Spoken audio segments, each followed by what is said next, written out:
Fala, meus queridos amigos, como estão vocês? Vocês estão bom, né? Eu tô suando, viu? Nossa, o cenário ainda não tá pronto, gente. Estamos aqui no paliativo, né? Esse aqui é o cenário de transição do Nerd Show. E já que a gente tá sem cenário, sem recursos, sem tecnologia, sem nada, né? Nós estamos praticamente numa oca aqui na minha sala. Então eu pensei da gente fazer uma viagem, né? Quais será que foram as maiores inovações tecnológicas de 1900 até hoje?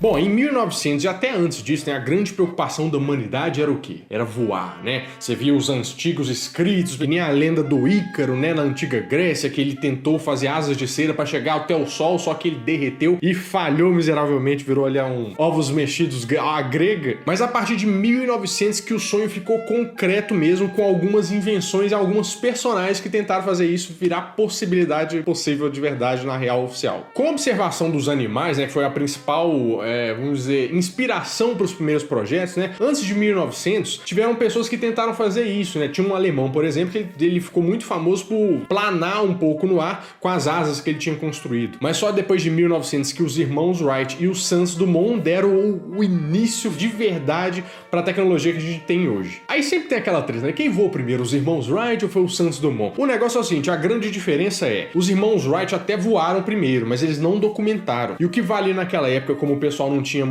tinha como provar, né? Eram os grandes festivais que os inventores apresentavam as suas invenções, né? Aí o pessoal fala assim, ah, que menino bonito. Foi ele mesmo. Que ele que mostrou pra todo mundo, então ele que inventou primeiro. Por isso que o Santos Dumont é considerado o primeiro, né? Porque ele mostrou o avião dele, tá todo mundo olhando, aí ele ficou conhecido. Os irmãos Wright fizeram isso em 1903 e o Santos Dumont em 1906, mas a diferença é a gente tá falando de inovações tecnológicas, né? O problema todo é que os irmãos Wright fizeram o negócio, mas deixaram tudo fechado, tudo patenteado, ninguém podia reproduzir. Já o Santos Dumont, quando ele conseguiu, ele postou no jornal, postou pra todo mundo, né, falando no Face da época, gente, olha o projetinho aí, ó, pra vocês mexerem. E isso ajudou a evoluir muito rápido, né, a aviação que nem a gente tem hoje.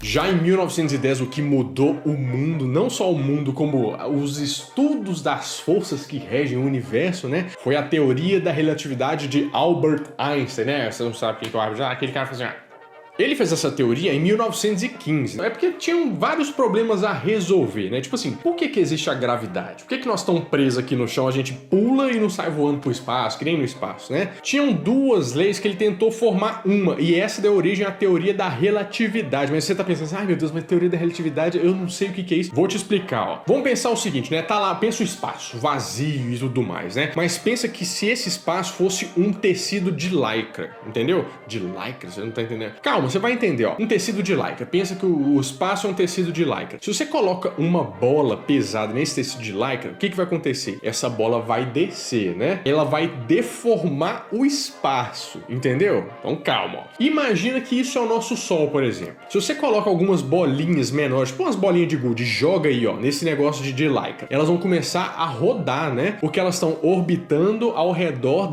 desse negócio pesado, entendeu? Então isso é a força de atração que eles têm, que é exatamente o que acontece no nosso sistema solar, entendeu? Então, por exemplo, cada negocinho assim que tá voando lá no espaço tem uma força de atração. Por exemplo, o Sol atrai a Terra atrai o Sol, só que como o Sol é um pouco mais robusto, é um pouco mais pesado, ele puxa mais, ele que vai ditar essa força ao redor da Terra, né? Claro que essa teoria gerou uma polêmica danada, mas ela foi comprovada principalmente nas missões Apollo. Você sabe qual que é a missão Apollo? Apollo foi a missão que chegou na Lua primeiro, porque os físicos usavam essa teoria para fazer o ponto de retorno livre. Por quê? Você joga na vizinha da Terra assim, ó, ela faz um 8 ao redor da Lua e usa a própria força para voltar, entendeu? Então economiza um combustível ali. Você pode fazer isso com o seu carro também, entendeu? Vai no posto assim, ó, faz um 8 para ver, às vezes ele anda sozinho, quem sabe não funciona, e economizar bastante. Agora vamos falar de uma inovação tecnológica que mudou para sempre a medicina, né? Porque em 1928 o Alexander Fleming descobriu a penicilina. Você sabe o que é a penicilina? É o seguinte, meu filho. Pensa no cenário da Primeira Guerra Mundial, né? Todo mundo tomando supapo, todo mundo ficando dodói lá, né? Sangrando, todo mundo tomando tiro. E esses tiros que o pessoal tomava podia até não matar, mas o que poderia matar é aqueles buracão abertos assim, e o pessoal começava a morrer de infecção, principalmente infecção bacteriana. A Alexander Fleming falou assim: meu Deus do céu, mas a gente tem que ter um jeito da gente mexer com isso, né? Não é possível que a gente vai perder o povo depois que eles tomam um tiro, né? Sobrevive a 20 balas e morre por causa de uma infecção. Aí depois de voltar da guerra, ele começou a pesquisar algumas maneiras de destruir essa infecção bacteriana, né? Só que ele tentava, nada dava certo, ele não conseguia, aí ele resolveu falar, não quer saber mais desse negócio não, entendeu? Eu vou sair de férias. Só que como ele tava muito cansado, ele deixou aquelas placas de Petri, sabe aqueles vidrinhos que você viu nos filmes de ficção científica ou de cientista? Deixou aqueles negocinhos ali aberto, com a cultura toda ali das bactérias, e a hora que ele voltou depois, eu falei assim, meu filho, mofou o negócio, ó. Ô, Josézinho, eu falei pra você mexer com esse negócio aqui, pra você me limpar esse negócio, ó, tá cheio de mofo agora. Só que o que ele percebeu quando ele viu que tava cheio de mofo? Que não tinha mais bactéria ao redor desse mofo. Aí ele falou assim, ou é só alérgica, elas têm rinite, né? Ou parece que eu consegui alguma coisa aqui. Foi aí que ele conseguiu isolar essa substância, né, que seria a penicilina, que o bolor geraria essa substância. Claro que ninguém quis dar os créditos, mas depois de muita pesquisa o negócio se popularizou, inclusive ele ganhou um prêmio Nobel. Mas se você tá me vendo aqui, vem no YouTube, é só por causa da década de 30, sabe por quê? Lá na década de 20 já tinha alguns experimentos falando sobre a televisão, o que ela poderia fazer, né? Mas só em 1935 que foi feita a primeira televisão aberta no mundo, né? O problema é que ela era nazista, né? Ela mostrava alguns programas e tal, ela é intermitente, ela só entrava 3 vezes na semana, tinha 90 minutos de programação, mas era aquela fórmula que o Hitler apreciava muito, né? De vencer as pessoas pela propaganda, tipo assim, passar as ideias que ele tinha por causa da televisão, mostrando que o Terceiro Reich era um negócio legal demais, que a gente podia fazer isso, andar de jet ski. Acho que não podia andar de jet ski, não, mas seria mais interessante se pudesse. Agora você só prepara para o nome dessa coisa. Pera, deixa eu só olhar. É o Fernandshanden? Deixa eu só pegar aqui, ó, pra vocês entenderem. Ó, é porque esse aqui eu vou ter que ler porque eu não consegui decorar. Meu alemão é muito bom. Fernandshanden Paul Nipkow. Entendeu? É super sucesso. Hit das paradas. Mas na década de 40 veio mais uma inovação, na verdade, para o mal, né? Porque você sabe, né? A gente chega na década de 40, a gente só fala de guerra. Mas o que a gente pode fazer, né? É um assunto interessante, porque vem uma das maiores inovações tecnológicas de todas, que foi a bomba nuclear. Mas deixa eu te explicar direito. A fissão nuclear já tinha vindo um tempo atrás. O que é a fissão nuclear? Pensa o seguinte, como é que funciona a bomba nuclear? Temos um átomo de urânio, né? Tá lá passeando, rodando, feliz da vida. E o pessoal joga um nêutron nisso. E quando joga um nêutron, esse átomo de urânio, ele divide e forma mais 2 substâncias. Só que ele gera mais 3 nêutrons. E esses 3 nêutrons batem em mais 3 átomos de urânio, que geram mais 3 nêutrons e faz uma reação em cadeia. Isso é a fissão nuclear. E é por isso que a bomba atômica é tão poderosa, né? Porque ela é um efeito em cadeia. Mas até então a fissão nuclear não era usada para isso, né? Mas a partir de 1942, num projeto supervisionado pelo Enrico Fermi, né? O negócio começou a pegar por causa de um projeto que chamava Projeto Manhattan, que foi o projeto que pegou o conhecimento de vários cientistas para desenvolver a bomba atômica. Mas na década de 50, a grande evolução tecnológica foi a descoberta de um pedacinho que tá dentro da gente, né? Em 1953, o James Watson e o Francis Crick descobriram a molécula do DNA. Você sabe o que é o DNA? O DNA é o ácido desoxirribonucleico. Isso você já aprendeu na escola, né? Mas você não lembra o que é. O DNA é como se fosse um projeto, né? Pensa numa casa. O DNA é o projeto dessa casa. Ele vai falar onde que vão ficar as cadeirinhas, né? Ele vai falar onde que vai ficar a cozinha, onde vão ficar as tomadas, né? E ele mostra para as nossas substâncias do corpo o que eles têm que gerar, né? As proteínas, os aminoácidos têm que virar o quê? Então, se você é feio desse jeito ou se você tem a latinha mais amassada, você tem que culpar o seu DNA, né? E a descoberta do DNA, inclusive, vai ajudar muito a uma coisa que nós vamos falar na década de 90, né? Que foi a grande evolução da época. Mas se você quiser entender mais sobre o DNA de uma forma mais lúdica, você pode lembrar daquele filme Jurassic Park, que tem aquela parte que eles mostram como que os cientistas fizeram para reviver os dinossauros no filme, né?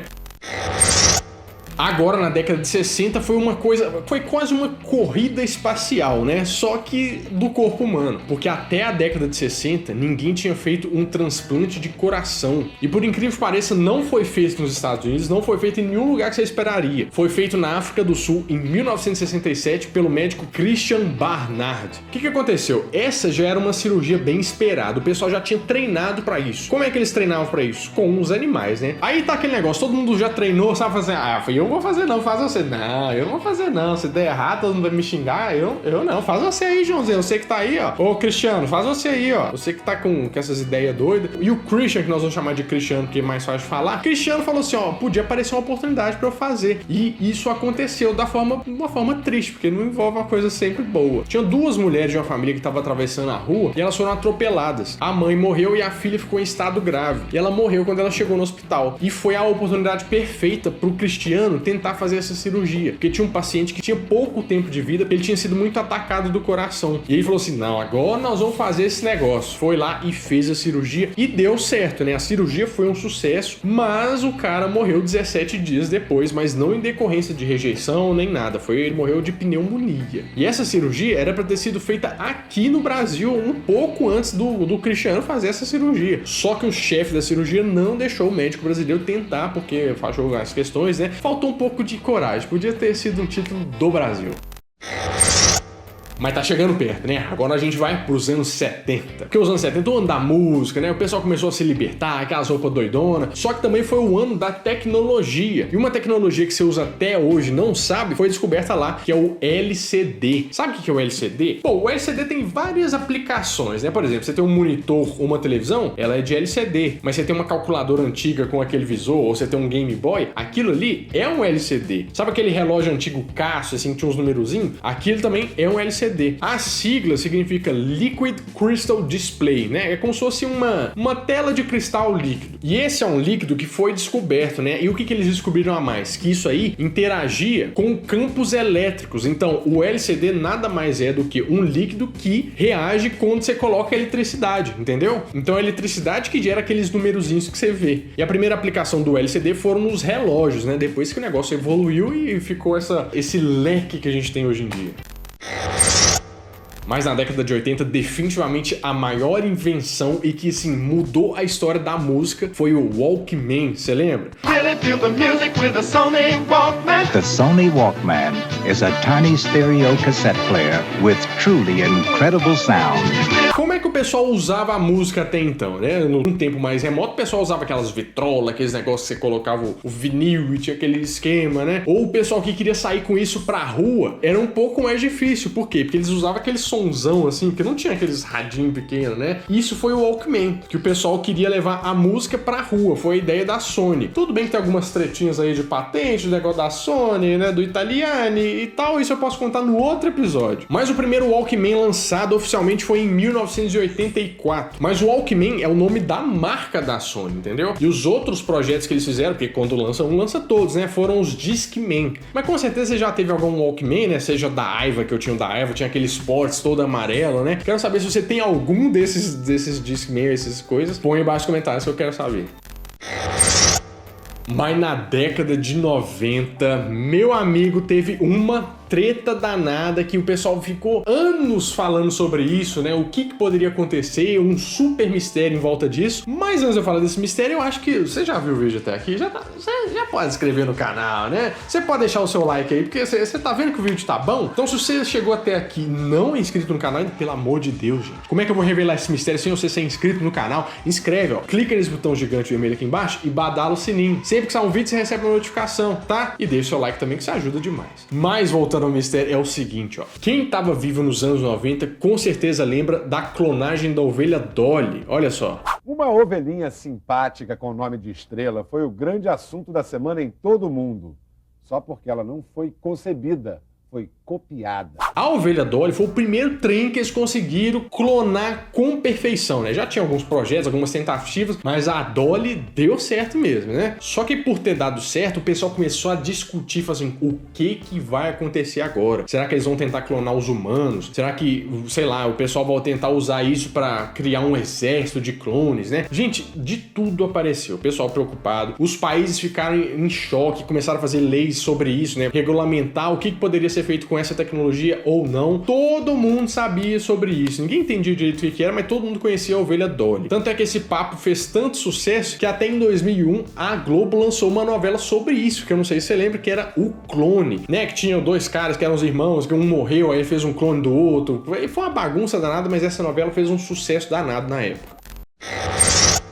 Mas antes de 2000, você sabe como é que você passava uns arquivos para as outras pessoas? Porque a internet, vamos combinar que não ajudava em nada, né? Você tinha que passar por um disquete de computador para computador. E sabe qual que era a capacidade desse incrível disquete? 1,44 mega, né? Dava só pra você passar aquele jogo do Pokémon Red e Blue, que era assim, gente, era como se fosse cartucho de computador. E tinha, tipo, você instalar o Windows, tinha, tipo, o disco de boot do Windows, né? Que você recuperar o Windows, tinha, tipo, uns 10 disquetes, assim, pra você colocar no computador. Ele ia pedindo, você ia colocando. Mas em 2000 isso mudou porque a Track Technology lançou o pendrive. Ou pelo menos a versão rudimentar do que seria isso. O tamanho era mais ou menos de um polegar, assim, né? Um polegar um pouco menor que o meu é muito grande. Mas por isso que tinha o nome de thumb, né? Que é polegar em inglês. E ele tinha a incrível capacidade de 8 megas. Se você pensar que tinha 1,44 disquete, isso é uma grande evolução. E por incrível que pareça, isso nasceu em Singapura, né? Você pensa que o negócio, né, que vem lá do Oriente, vem algumas coisas meio bichadas, mas o negócio veio de lá realmente. E claro que eu não preciso nem falar que isso substituiu bastante o disquete com louvor, né? Mas demorou bastante chegar aqui no Brasil. Porque eu só lembro de pendrive, assim, não tem tanto tempo assim. Se você lembra, aí eu não sei, porque aí você era rico, viu, meu filho? Agora a gente chega na década que a gente tá, né? Tá quase acabando, mas ainda estamos lá. A gente pode falar de um outro produto que revolucionou o mercado. Nos anos 2000 também, a gente teve o iPhone, que revolucionou como a gente pensava as coisas, né? O nosso assistente pessoal. Mas na década de 2010 foi que saiu o projeto do iPad. Por quê? Steve Jobs tinha um projeto que ele queria lançar um computador super potente dentro de um livro. Só que de cara o pessoal pensou assim, mas como que você vai fazer isso? Teve até uma primeira tentativa em 1986, né? Que era o Newton Message Pad, mas não flopou, né? Não deu tão certo assim. E o iPad até não foi o primeiro tablet, né? Mas foi ele que causou uma grande revolução no mercado e o pessoal teve uma aceitação bem maior. Até porque ele já tinha a sustentação ali do iPhone, né? Que foi o que o pessoal gostou bastante. E foi o iPad que abriu o caminho para as outras tecnologias, né? Porque hoje você tem um computador que vira, que é touchscreen, né? Então o iPad foi uma grande revolução para todos os tipos de gadgets que a gente tem hoje. Os gadgets que eu falo é tipo os periféricos, né? Tem o celular, tem Smart TV, Smart não sei o que, o que deu início a isso tudo foi o iPad. Mas e você, né? Qual que você acha que vai ser a próxima grande evolução da tecnologia, né? Vai ser o carro elétrico? Você acha que esse negócio vai render mesmo? Ou você acha, sei lá, vai ser o carro que voa? Vamos chutar aí pra ver o que a gente acerta, né? Às vezes você tá dando aí consultoria pra fazer o próximo profeta da Copa do Mundo. Já pensou 2022? Bom, meu amigo, se você gostou desse vídeo, já te falei, meu filho. Dá o joinha, compartilha com todo mundo, manda pra todo mundo que o vídeo tá bom, não tá? E acompanhe as novidades, ó. Me segue lá no Instagram que tá reformando o cenário. Tô mostrando tudo pra vocês lá com o passo a passo, como é que tá ficando o negócio, né? Segue no Instagram que vocês vão ter uma surpresa, porque vem tanta novidade, vem quadro novo no Nerd Show. E vocês precisam acompanhar pelo Instagram, porque eu vou mostrar quando a gente estiver lá fazendo. É um negócio completamente diferente do que vocês estão acostumados, mas é um completamente diferente pro bem. É a evolução do Nerd Show, tá? Vem aí quadro novo do Nerd Show. Bom, eu vou ficando por aqui, mas no próximo domingo, às 11 horas da manhã, eu volto com mais um vídeo quentinho, fresquinho, crocante pra vocês. Então, adeus!